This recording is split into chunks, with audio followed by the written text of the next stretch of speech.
Hello friends, good morning. चलिए हम आज के करंट अफेयर्स स्टार्ट करते हैं। तो हमारे आज के करंट अफेयर्स का हमारा पहला क्वेश्चन हमारे प्रीवियस क्विज से।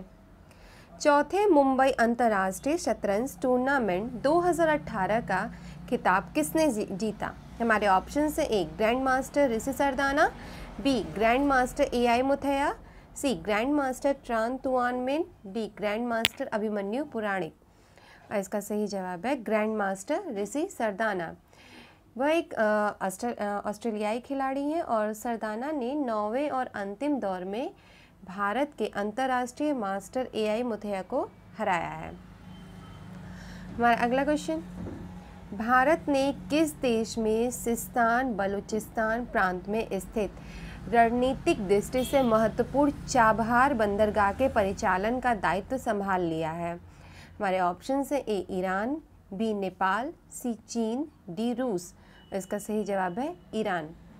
भारत ने ईरान में सिस्तान बलूचिस्तान प्रांत में स्थित रणनीतिक दृष्टि से महत्वपूर्ण चाबहार बंदरगाह के परिचालन का दायित्व संभाल लिया है और यह पहली बार है कि जब भारत अपने क्षेत्र के बाहर किसी बंदरगाह का परिचालन करेगा। नौवहन मंत्रालय ने कहा कि भारत सरकार ने 24 दिसंबर 2018 को आयोजित चाबहार त्रिपक्षीय समझौते की बैठक के दौरान ईरान में शाहिद बेहिश्ती बंदरगाह यानी चाबहार के एक हिस्से का परिचालन अपने हाथ में ले लिया है। हमारा अगला क्वेश्चन, केंद्रीय मानव संसाधन विकास मंत्री प्रकाश जावड़ेकर ने नए शैक्षणिक सत्र से किस विद्यालय में 5000 सीटें बढ़ाने की घोषणा की है? हमारे ऑप्शन है ए नेतरहाट विद्यालय, बी जवाहर नवोदय विद्यालय, सी केंद्रीय विद्यालय, डी सैनिक स्कूल। इसका सही जवाब है जवाहर नवोदय विद्यालय। केंद्र सरकार ने जवाहर नवोदय विद्यालय JNV में नए शैक्षणिक सत्र से 5000 अतिरिक्त सीटें बढ़ाने के फैसले को मंजूरी दे दी है। इससे JNV की कुल छात्र क्षमता अब 51,000 तक पहुंच जाएगी। सरकार के इस कदम से ग्रामीण क्षेत्रों के प्रतिभाशाली बच्चों को आवासीय विद्यालय में दाखिला के लिए पर्याप्त सीटें अब उपलब्ध हो सकेंगी। केंद्रीय मानव संसाधन विकास मंत्री प्रकाश जावड़ेकर ने शैक्षणिक वर्ष 2019-20 के लिए जवाहर नवोदय विद्यालय में 5000 सीटों की वृद्धि की मंजूरी की घोषणा की। हमारा अगला क्वेश्चन, प्रधानमंत्री ने हाल ही में किस राज्य में स्थित सोलापुर तुलजापुर उस्मानाबाद नामक नया NH-52 राष्ट्र को समर्पित किया? हमारे ऑप्शन से ए उत्तर प्रदेश, बी तेलंगाना, सी मध्य प्रदेश, डी महाराष्ट्र। और इसका सही जवाब है महाराष्ट्र। प्रधानमंत्री ने 4 लेन का महाराष्ट्र स्थित सोलापुर तुलजापुर उस्मानाबाद NH-211, अब इसका नया नाम NH-52 राष्ट्र को समर्पित किया। 4 लेन के उस्मानाबाद राजमार्ग से सोलापुर का महाराष्ट्र के मराठवाड़ा क्षेत्र से संपर्क सुधर जाएगा। हमारा अगला क्वेश्चन, केंद्रीय जल संसाधन नदी विकास और गंगा संरक्षण मंत्री नितिन गडकरी ने जल संसाधन मंत्रालय की किस मासिक पत्रिका का हाल ही में विमोचन किया? हमारे ऑप्शन से ए जल चर्चा, बी पानी अमृत, सी जल जीवन, डी अमृत धारा। और इसका सही जवाब है जल चर्चा।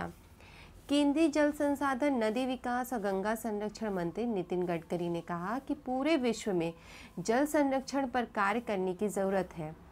भारत में इस ज़रूरत को समझते हुए व्यापक कदम उठाए जा रहे हैं और उन्होंने जल संसाधन मंत्रालय की मासिक पत्रिका जल चर्चा के विमोचन के दौरान कहा कि महाराष्ट्र, आंध्र प्रदेश, तेलंगाना और कर्नाटक जैसे राज्यों ने जल संरक्षण की दिशा में अनेक कदम उठाए हैं जिसके सकारात्मक परिणाम दिखने लगे हैं। हमारा अगला क्वेश्चन, हेनली पासपोर्ट इंडेक्स के अनुसार सबसे ताकतवर पासपोर्ट वाले देश का क्या नाम है? हमारे ऑप्शन से ए भारत, बी चीन, सी अमेरिका, डी जापान। और इसका सही जवाब है जापान। हाल ही में international survey company Henley and partners ने विश्व भर के पासपोर्ट की रैंकिंग की सूची जारी की है। इसमें जापान के पासपोर्ट को दुनिया का सबसे ताकतवर पासपोर्ट बताया गया है, जबकि भारत का पासपोर्ट 81वें नंबर पर है। रैंकिंग का आधार ये था कि किसी देश का पासपोर्ट कितने अन्य देशों में बिना वीज़ा के प्रवेश दिला सकता है। जापान दुनिया में सबसे अधिक देशों में यानी कि ये 190 देशों में वीज़ा फ्री एंट्री दिलाने में मान्य है। और जापान ने सिंगापुर को पीछे छोड़ दिया जिसका पासपोर्ट 189 देशों में बिना वीज़ा प्रवेश दिलाता है। जर्मनी 188 देशों को करता है, इसलिए ये तीसरे नंबर पर है। और भारत का पासपोर्ट 60 देशों में वीज़ा फ्री एंट्री दिलाता है।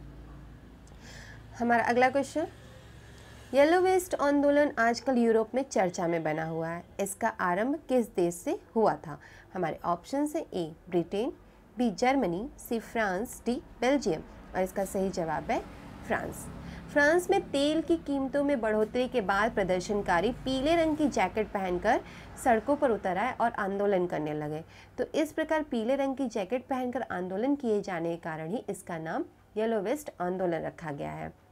येलो वेस्ट आंदोलन फ्रांस में सबसे पहले फ्यूल टैक्स में बढ़ोतरी और यातायात के प्रदूषक कारकों पर टैक्स में प्रस्तावित वृद्धि के खिलाफ शुरू हुआ था और आगे चलकर इस आंदोलन का राष्ट्रपति इमैनुअल मैक्रों सरकार की नीतियों के विरोध के रूप में विस्तार हो गया।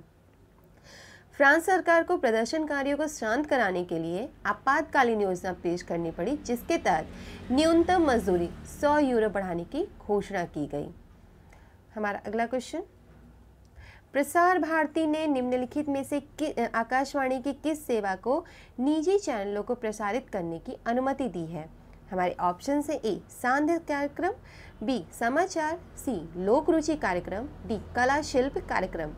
और इसका सही जवाब है समाचार। सरकार ने देश में निजी एफएम चैनलों को परीक्षण के तौर पर 31 मई तक ऑल इंडिया रेडियो के समाचार निःशुल्क सुनाने की अनुमति दी है।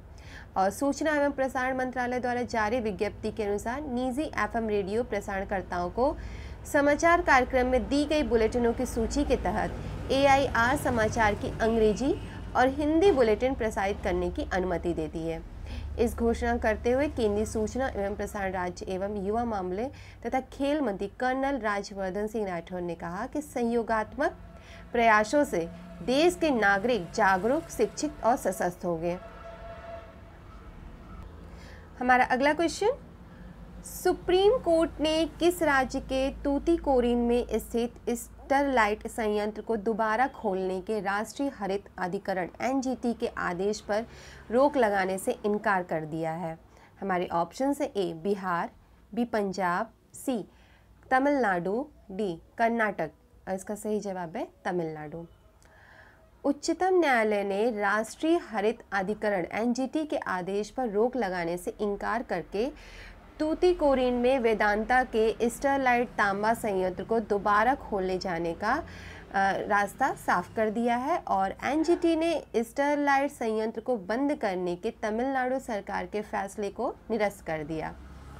न्यायमूर्ति RF नरीमन और न्यायमूर्ति नवीन सिन्हा की पीठ ने मद्रास उच्च न्यायालय की मदुरै पीठ के 21 दिसंबर 2018 के फैसले पर रोक लगा दी है जिसमें उसने संयंत्र को दोबारा खोलने के संबंध में यथास्थिति बरकरार रखने का आदेश दिया था। हमारा अगला क्वेश्चन, किस अंतर्राष्ट्रीय संस्था की रिपोर्ट के मुताबिक दुनिया भर में मानव तस्करी भयानक रूप ले चुकी है और इससे पीड़ित तकरीबन हर तीसरा शख्स बच्चा है? हमारे ऑप्शन है ए संयुक्त राष्ट्र UN, बी अंतर्राष्ट्रीय मुद्रा कोष IMF, सी विश्व स्वास्थ्य संगठन WHO, डी संयुक्त राष्ट्र बाल निधि यूनिसेफ। और इसका सही जवाब है संयुक्त राष्ट्र UN। संयुक्त राष्ट्र UN की रिपोर्ट के मुताबिक दुनिया भर में मानव तस्करी भयानक रूप ले चुकी है और इससे पीड़ित तकरीबन हर तीसरा शख्स बच्चा है।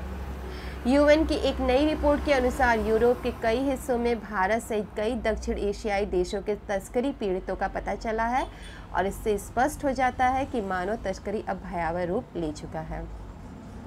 पश्चिम और दक्षिण यूरोप में पीड़ितों की तस्करी बांग्लादेश, भारत, पाकिस्तान समेत कई दक्षिण एशियाई देशों से हुई है और दुनिया भर के करीब 40 देशों में दक्षिण एशियाई तस्करी पीड़ितों का पता चला है।